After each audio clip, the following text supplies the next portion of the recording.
Astrologer Ramakrishna Ghosh. আমার এই channel অর্থাৎ অ্যাস্ট্রোলজার রামকৃষ্ণ ঘোষ চ্যানেলের পক্ষ থেকে জানাই আপনাদের সকলকেই স্বাগত। আশা করি ঈশ্বরের কৃপায় আপনারা সকলেই ভালো আছেন। আমি বিভিন্ন রাশির মাসিক রাশিফল নিয়ে আলোচনা করছিলাম। আজকে আমার আলোচনা মকর রাশির কয়েকটি ভবিষ্যৎবাণী, যা 100% সত্যি হবেই। অগাস্ট 2024 মকর রাশির স্বাস্থ্য কেমন যাবে, তাদের আর্থিক ভাগ্য কেমন যাবে, তাদের শিক্ষা, প্রাথমিক শিক্ষা, কলেজ বিদ্যা, উচ্চশিক্ষা কেমন হবে, তাদের ভাগ্য কেমন হবে, তাদের কর্ম, চাকরি বা ব্যবসা কেমন যাবে, তাদের ব্যক্তিগত সম্পর্ক, প্রেম, দাম্পত্য জীবন কেমন যাবে, বিবাহের যোগ আছে কিনা, এবং তাদের ওভারঅল ভাগ্য কেমন হবে, আর্থিক জায়গা এবং তাদের পারিবারিক সম্পর্ক, পিতামাতার স্বাস্থ্য কেমন যাবে, এইসব নিয়েই কিন্তু আমার ওভারঅল আলোচনা। মূল আলোচনায় যাওয়ার পূর্বে আপনাদেরকে বলবো যে আপনারা ভালো লাগলে অবশ্যই ভিডিওটিতে লাইক, কমেন্ট, শেয়ার করে রাখবেন এবং বেল আইকনে প্রেস করে রাখবেন, যাতে নতুন ভিডিও আপলোড হওয়ার সাথে সাথে আপনাদের কাছে নোটিফিকেশন পৌঁছায়, এবং চ্যানেলটি অবশ্যই সাবস্ক্রাইব করে রাখবেন। যাই হোক, আমি মূল আলোচনায় যাচ্ছি। মকর রাশি হচ্ছে কালপুরুষের দশম রাশি, আর এই রাশির অধিপতি গ্রহ হচ্ছে শনি। আর শনির প্রভাবে এদের মনে হয় অল্প বয়সে এরা খুব বৃদ্ধ হয়ে গেছে।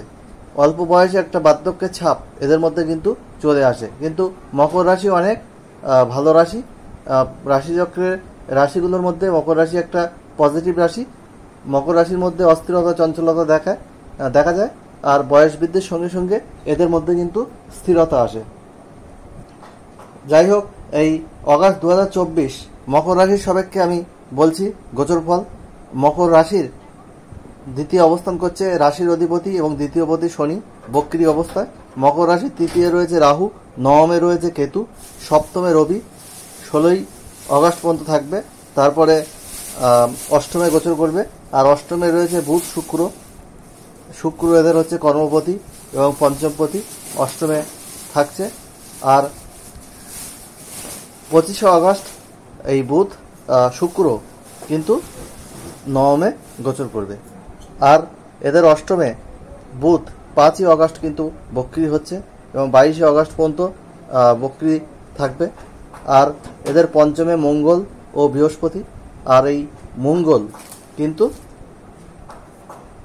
ষষ্ঠে গোচর করবে 26শে অগাস্ট। এই হলো মোটামুটি মকর রাশির সাপেক্ষে গোচর ফল। প্রথমে আসি স্বাস্থ্য। হেলথ ইজ ওয়েলথ, অর্থাৎ স্বাস্থ্যই সম্পদ। স্বাস্থ্য যদি ভালো না থাকে তাহলে কিন্তু আমাদের সাকসেস রেট কমে যায়, আমাদের কোনো কাজে কর্মে ঠিকমতো কনসেন্ট্রেশন কিন্তু আসে না। যাই হোক, স্বাস্থ্যের ব্যাপারে আলোচনা করতে গেলে কোমর থেকে পায়ের পাতায় ব্যথা, অস্থি রোগ, ব্যাক পেন, ছোটোখাটো সমস্যা দেখা দিতে পারে।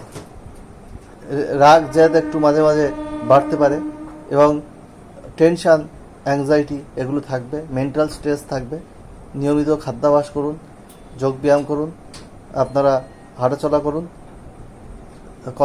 মেডিটেশন করুন, তাহলে আপনারা স্বাস্থ্যের ব্যাপারে আরও ভালো থাকবেন। বড় কিছু হওয়ার কিন্তু সম্ভাবনা এই মাসে নেই। সন্তান ভাগ্য ভালো থাকছে, পিতামাতার স্বাস্থ্যও কিন্তু ভালো থাকছে মোটামুটিভাবে বলা যায়। কিন্তু শনি 7.5 চলছে, লাস্ট ফেজ। এই লাস্ট ফেজটা কিন্তু শনি আপনাদেরকে টেস্ট করবে। এই সময় আপনাদের সব কিছু সততার মাধ্যমে করতে হবে। একটু অবহেলা করলেই কিন্তু সমস্যা আসতে পারে। এরপরে আমি আসছি আর্থিক ক্ষেত্রে। আর্থিক ক্ষেত্রে কিছু কিন্তু অবস্ট্যাকেল দেখা যাবে, আর্থিক জায়গায় বাধা আসবে, ফাইন্যান্সিয়াল কিছু ক্রাইসিস দেখা দিতে পারে। সে বিষয়ে আপনাদের সাবধানে থাকতে হবে এবং আপনাদের বড় ইনভেস্টমেন্ট করার আগে কিন্তু ভেবেচিন্তে করতে হবে। শিক্ষা, প্রাথমিক শিক্ষা, আপনাদের যে চতুর্থপতি আপনাদের মঙ্গল, সে পঞ্চমে রয়েছে। আবার পঞ্চমপতি শুক্র অষ্টমে রয়েছে, 25শে অগাস্ট নবমে যাচ্ছে। আবার পঞ্চমে মঙ্গল ও বৃহস্পতির অবস্থান। আপনাদের নবমপতি বুধ, সে কিন্তু অষ্টমে রয়েছে। ফলে শিক্ষা জায়গায় একটু সমস্যা রয়েছে, তবুও ওভারঅল শিক্ষা কিন্তু ভালো। একটু পরিশ্রম বেশি করতে হবে প্রাথমিক শিক্ষার জায়গা ভালো রয়েছে, কলেজ বিদ্যার ক্ষেত্রেও ভালো রয়েছে। তবে উচ্চশিক্ষার ক্ষেত্রে একটু কিন্তু সমস্যা আসতে পারে অ্যাডমিশনের ক্ষেত্রে বা অন্যান্য ক্ষেত্রে, যেহেতু নবমপতি বুধ আপনাদের অষ্টমে, সেই জন্য কিছু আর বক্রি হচ্ছে, সেই জন্য উচ্চশিক্ষার ক্ষেত্রে একটু বাধা কিন্তু আসবে। যারা রিসার্চ কাজের সঙ্গে যুক্ত, গবেষণার কাজের সঙ্গে যুক্ত, তাদের বিদ্যার জায়গায় সফলতা কিন্তু আসছে।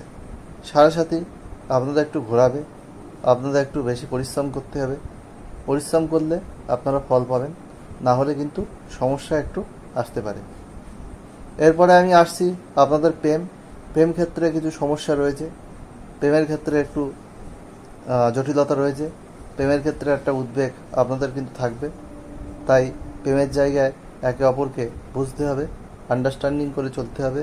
কোনো নতুন প্রেম করার আগে আপনাদেরকে কিন্তু ভাবতে হবে, আপনাদেরকে ভেবে চিন্তে ডিসিশন নিতে হবে, এবং প্রেমের ক্ষেত্রে আপনাদের একটু সংযত থেকে কিন্তু কাজ করতে হবে, না হলে কিন্তু সমস্যা দেখা দিতে পারে। দাম্পত্য জীবনের ক্ষেত্রে বলবো আপনাদের মোটামুটি ভালোই রয়েছে, কিন্তু যাদের সমস্যা চলছে তাদের একটু আন্ডারস্ট্যান্ডিং করে চলতে হবে। কোনো মামলা মকদ্দমা এলে এবং সেগুলো মেটানোর চেষ্টা করতে হবে। এমনিতে আপাতত দাম্পত্য জীবন মোটামুটি ভালোই বলা চলছে, কিন্তু শনি 7.5 চলছে, কিছু সমস্যা বাধা এগুলো কিন্তু থাকবে। আর তার জন্যই আপনারা আন্ডারস্ট্যান্ডিং করে চলবেন, তাল মিলিয়ে চলবেন, একে অপরকে সময় দেবেন, গুরুত্ব দেবেন, মর্যাদা দেবেন, তাহলে বিবাহিত জীবন আপনাদের কিন্তু ভালো হবে। এই 2025-এর মার্চ পর্যন্ত আপনাদের শনি 7.5 চলবে। এই কমাস কিন্তু একটু সমস্যা থাকবে কম বেশি। এরপরে কর্মক্ষেত্রে আপনাদের কিন্তু দশমপতি অষ্টমে থাকার জন্য এবং 25শে আগস্ট নবমে যাচ্ছে, একটু স্ট্রেস থাকবে। কর্মক্ষেত্রে চাপ বৃদ্ধি পাবে। যে কোনো ফিল্ডের গুরুজনদের সঙ্গে আপনাদের ভালো সম্পর্ক রেখে চলতে হবে, অফিসের বসের সাথে ভালো সম্পর্ক রেখে চলতে হবে। আর এই সময় কর্ম পরিবর্তন না করাই ভালো। নিতান্তই যদি করতে হয় তাহলে ভেবে চিন্তে করবেন, না হলে কোনো সমস্যা কিন্তু আসতে পারে। এই ক্ষেত্রে কর্মের চাপ বৃদ্ধি পাবে, আপনাদের মেন্টাল স্ট্রেস বৃদ্ধি পাবে, কর্মের পরিবেশ ঠিকমতো ভালো নাও পেতে পারেন। আর ব্যবসা ক্ষেত্রে কিন্তু আপনাদের সফলতা রয়েছে, সেখান থেকে অর্থ রোজগারের জায়গা রয়েছে। আপনাদের সেখানে নতুন ব্যবসা 7.5-র মধ্যে শুরু না করাই ভালো, কিন্তু যদি শুরু করতে চান করতে পারেন, তবে ভেবেচিন্তে ডিসিশান ঠিকঠাক নিয়ে করবেন, কারণ আপনাদের ব্যবসার কারক গ্রহ বুধ কিন্তু বক্রি হচ্ছে, সেই জন্য কিছু সমস্যা কিন্তু আসতে পারে। আমার মতে নতুন ব্যবসা শুরু না করাই ভালো এই কমাস, যতদিন আপনাদের শনি 7.5-র লাস্ট ফেজ শেষ না হয়। এরপরে আমি আসব আপনাদের ওভারঅল ভাগ্য। আপনাদের ভাগ্যপতি বুধ কিন্তু অষ্টমে থাকছে এবং বক্রি থাকছে, ফলে ভাগ্যের সাপোর্ট সবসময় আপনারা পাবেন না। ভাগ্যের ক্ষেত্রে আপনাদের একটু অবস্ট্যাকেল আসবে, আপনাদের একটু ভাগ্যের প্রতি আপনাদের কিন্তু পরিশ্রম করতে হবে। ভাগ্যের সহায়তা সবসময় আপনাদের মিলবে না, সেইটা মাথায় রেখেই আপনাদের কিন্তু চলতে হবে। আর পারিবারিক জীবনের ক্ষেত্রে বলবো মোটামুটি ঠিক রয়েছে। পিতামাতার স্বাস্থ্যের জায়গা মোটামুটি ঠিক রয়েছে। জমি জায়গা সম্পত্তি বিষয়ে কিছু ঝঞ্ঝাট ঝামেলা এগুলো আসতে পারে। মামলা মকদ্দমা কিছু যদি দেখা যায় সেগুলো মিটিয়ে নেওয়ার চেষ্টা করবেন। এই শনির 7.5 সময় এইসবগুলো হয়। আর পায়ে চোট লাগতে পারে, সেগুলোর বিষয়ে আপনারা সাবধান থাকবেন। এবং আপনারা কে কটা কথা বলি, আমি ওয়েল কোয়ালিফাইড অ্যাস্ট্রোলজার, আমি গেট নেট সেট কোয়ালিফাইড, আমি কম্পিউটার সায়েন্সে পিএইচডি এবং কম্পিউটার সায়েন্সের অধ্যাপক। যাই হোক, আমি মাল্টিপল প্রফেশনের সঙ্গে যুক্ত। আমি একজন গীতিকারও, তার লিঙ্ক এই চ্যানেলের সঙ্গে করা আছে। আমি সততার মাধ্যমে সব পেশাকে এগিয়ে নিয়ে যাচ্ছি। সততাই এখানে আমার মূলধন, অ্যাস্ট্রোলজি আমার নেশা পেশা। হোয়াটসঅ্যাপে আপনারা date of birth time place দিয়ে একটা কোশ্চেন আমাকে করতে পারেন। ফার্স্ট কাম ফার্স্ট সার্ভ বেসে আমি রিপ্লাই দেবো, এটা ফ্রি অফ কস্টে। তাড়াহুড়ো করলে কিন্তু হবে না। আর আপনারা আমার কাছ থেকে হরস্কোপ করে নিতে পারেন। ফুল হরস্কোপ খুব কম পয়সায় করে দিই। অন্যান্য অ্যাস্ট্রোলজার যা ভিজিট নেয় তার 5 ভাগের 1 ভাগ ভিজিটে করি। চেম্বারে আসলে আরও কম, অনলাইনে করে নিতে পারেন। হোয়াটসঅ্যাপে আমি রিপোর্ট দিয়ে দেবো পিডিএফ করে, ডিটেল রিপোর্ট হ্যান্ড রিটেন, অন্য অ্যাস্ট্রোলজার সফটওয়্যার থেকে প্রিন্ট রিপোর্ট দেয়, আমি কিন্তু ডিটেল অ্যানালিসিস করে হ্যান্ড রিটেন রিপোর্ট আপনাদের প্রোভাইড করব। যাই হোক, এই শনি 7.5 শেষ পেজ চলছে। আপনারা শনির বীজ মন্ত্র প্রতিদিন পাঠ করুন 8 বার সূর্যাস্তের পর পশ্চিম দিকে মুখ রেখে। ওং প্রাম প্রিম প্রোম স শনিশ্বরায় নমঃ। আর প্রতি শনিবার সর্ষের তেলে কালো তিল বা তিলের তেল দিয়ে প্রদীপ জ্বালান। আর শনি মন্দিরে মাসে একবার নীল অপরাজিতা ফুলের মালা অর্পণ করুন। আর আপনারা যেটা করবেন, বুধের বীজ মন্ত্র প্রতিদিন পাঠ করুন 5 বার। ওং ব্রাম ব্রিম ব্রোম স বুধায় নমঃ। আর শুক্রের বীজ মন্ত্র প্রতিদিন পাঠ করুন 6 বার। ওং দ্রাম দ্রিম দ্রোম স শুক্রায় নমঃ। আর আপনারা প্রতি শুক্রবার একটা কাজ করতে পারেন, যে স্নানের জলে গোলাপ জল মিশিয়ে স্নান করতে পারেন।